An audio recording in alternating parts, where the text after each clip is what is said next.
بالله من الشيطان الرجيم.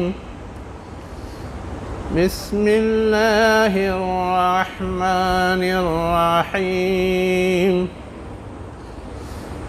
إن المنافقين في الدرك الأسفل من النار ولن تجد لهم نصيرا إلا الذين تابوا وأصلحوا واعتصموا بالله وأخلصوا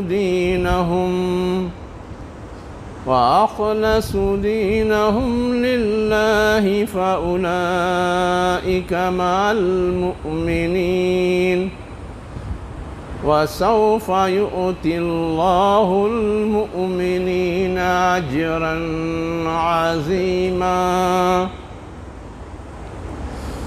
شروع اللہ کے نام سے جو انتہائی مہربان ہمیشہ رحم فرمانے والا ہے.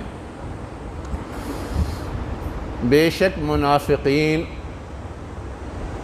جہنم کی سب سے نچلی سطح میں ہوں گے اور تم ان کے لیے کوئی مددگار نہ پاؤ گے. رہے وہ لوگ جنہوں نے توبہ کیا اور اپنی اصلاح کی،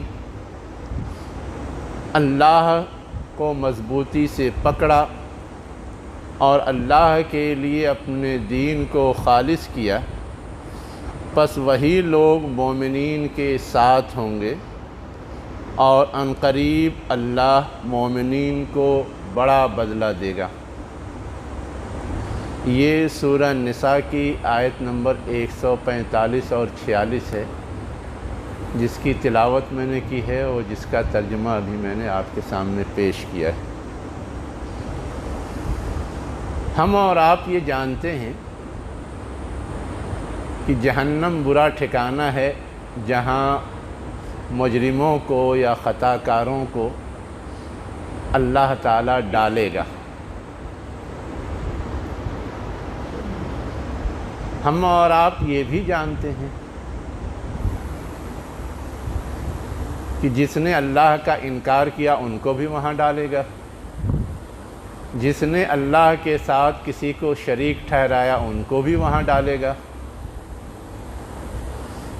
جس نے منافقت کی اس کو بھی اللہ تعالیٰ وہاں ڈالے گا، اور جنہوں نے اللہ کی اطاعت اور بندگی میں کوتاہی کی ان کو بھی وہاں ڈالے گا.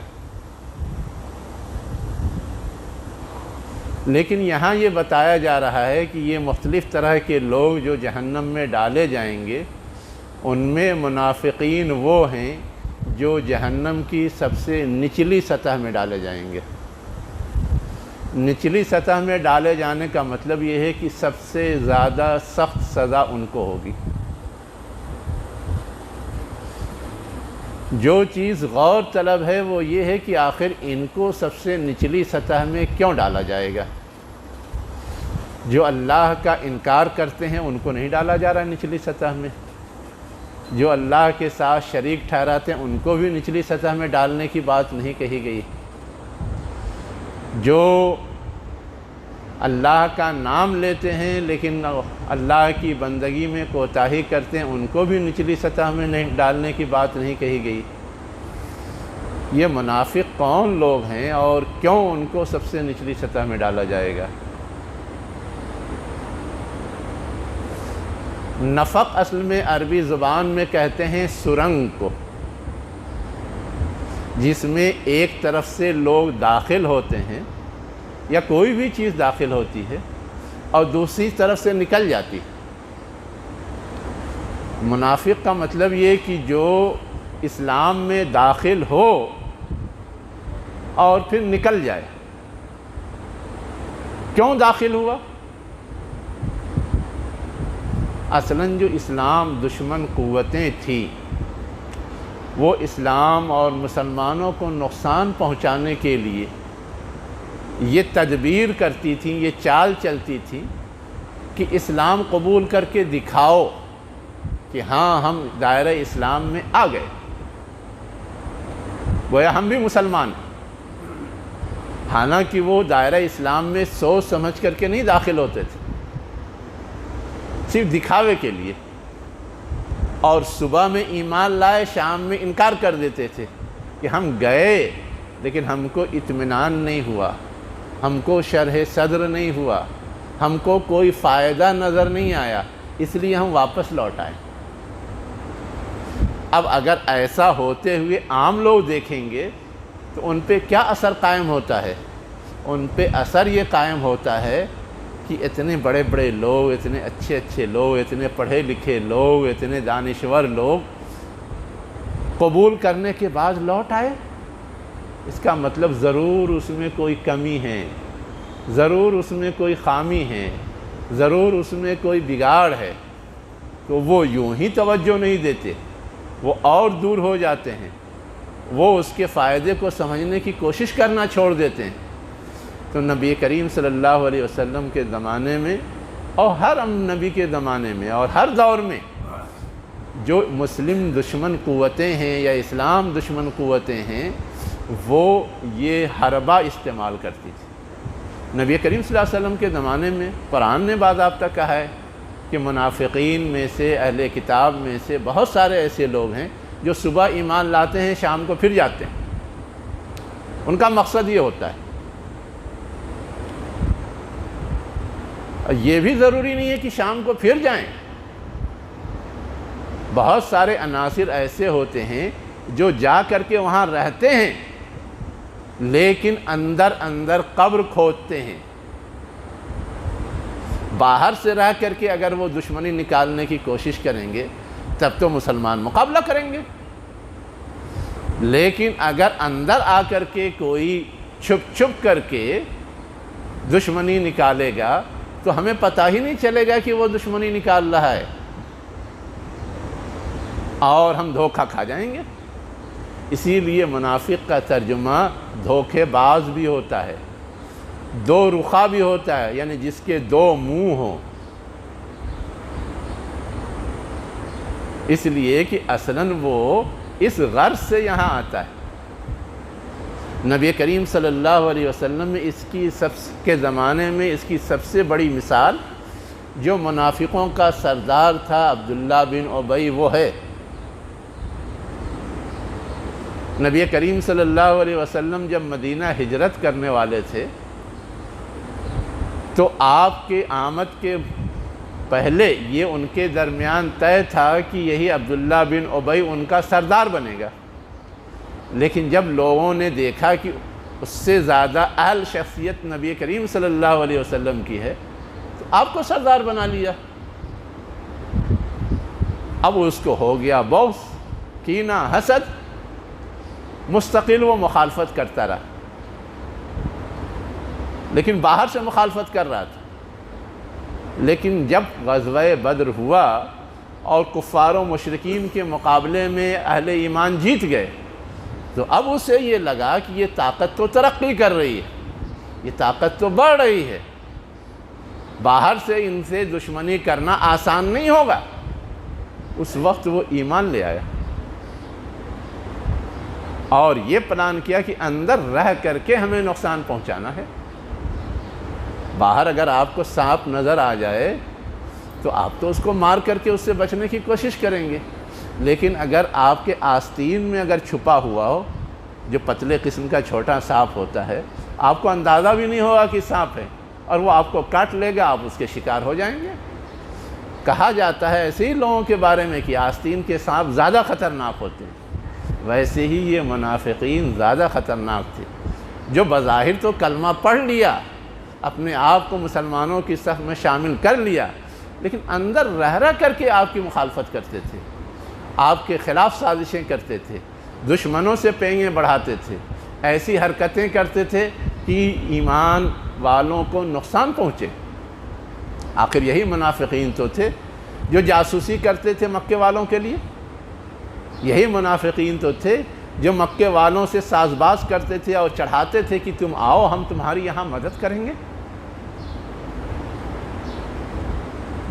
تو یہ عناصر وہ تھے، تو ان کا یہ جو جرم ہے اس جرم کی وجہ سے یہ کیا کہتے ہیں اتنے سخت سزا کے مستحق ہوں گے، اتنے سخت سزا کے مستحق ہوں گے۔ یہاں پر ایک چیز اور سمجھنے کی ضرورت ہے کہ ہم اور آپ ایسے لوگ جو ہمارے ہی درمیان ہیں، کلمہ گو ہیں، مسلمان ہیں، نماز پڑھتے ہیں، ان کو پہچانیں گے کیسے کہ یہ منافق ہے؟ قرآن مجید نے اور احادیث نے اس کی صراحت کی۔ قرآن مجید میں صاف کہا گیا ہے کہ وہ لوگ جو نماز میں آتے ہیں لیکن کسمساتے ہوئے، کاہلی کا مظاہرہ کرتے ہوئے آتے ہیں، وہ منافق۔ وہ لوگ جو اللہ اس کے رسول کے احکامات پر عمل درآمد میں سستی دکھاتے ہیں، وہ منافق ہیں۔ باضابطہ قرآن نے مثال دی ہے۔ نبی کریم صلی اللہ علیہ وسلم جب مدینہ ہجرت کر کے آ گئے تو آپ نے ادھر ادھر مختلف قبائل میں جو لوگ ایمان لائے تھے یا مدینہ کے اندر جو صاحب ایمان رہ گئے تھے، ان کو یہ ہدایت کی کہ وہ لوگ اپنے ایمان کے تحفظ کے لیے، اپنے جان کے تحفظ کے لیے ہجرت کر کے مدینہ آ جائیں، تاکہ مدینہ میں ایک مسلمانوں کی مضبوط قوت بھی بن جائے اور ان سارے لوگوں کی حفاظت بھی ہو جائے۔ بیشتر لوگ آ گئے، لیکن بہت سارے لوگ وہ تھے جو اپنے جائیداد چھوڑ کے آنا نہیں چاہتے تھے، اپنے رشتہ داروں کو چھوڑ کے آنا نہیں چاہتے تھے، اپنے بال بچوں کو چھوڑ کے آنا نہیں چاہتے تھے، اس لیے کہ سب کے سب تو نہیں ایمان لے آئے تھے، تو یہ قربانی دینے کو وہ تیار نہیں تھے۔ قرآن مجید نے ایسے لوگ جنہوں نے ہجرت کا حکم آ جانے کے باوجود ہجرت نہیں کی، ان کو بھی منافق قرار دیا ہے، اس لیے کہ وہ اپنے فائدے پر شریعت کو نیچا کر رہے ہیں، اللہ اور اس کے رسول کے حکم کو نمبر 2 کی کیٹیگری میں لے جا رہے ہیں۔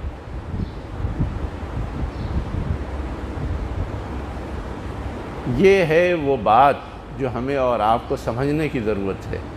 تو کیا سمجھ میں آیا کہ اگر کوئی شخص اللہ کے احکامات کی پیروی میں سستی دکھاتا ہے، اگر وہ دھوکے کی نیت سے ہے تو اس کو کہتے ہیں عقیدے کا نفاق، اور اگر بشری کمزوری سے ہے تو اس کو کہتے ہیں عمل کا نفاق۔ لیکن ہے نفاق دونوں چیز، دونوں طرح کے لوگ منافق ہیں۔